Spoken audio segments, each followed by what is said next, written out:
నీ కోసం జీవించట్లేదు, అయినా కానీ యోగ్యత కలిగి బ్రతకట్లేదు. నువ్వు చూపించిన దానికి వ్యతిరేకంగా లోక సంబంధంగా పాపభూయిష్టమైన లోపభూయిష్టమైన జీవన విధానాన్ని గడుపుతున్నారనైనా వీళ్ళని వంశొద్దు భూమి మీద చంపేయాలని అని ధర్మశాస్త్రం ఉంది.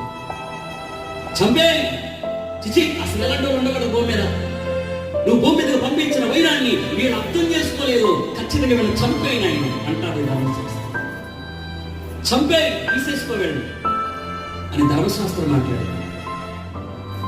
కానీ ఇప్పుడు ప్రభు ప్రభు వాళ్ళు చేసిన తప్పే, కృతజ్ఞత లేకుండా నేను బ్రతుకుతున్నాను, అయోగ్యులుగా నేను బ్రతుకుతున్నాను.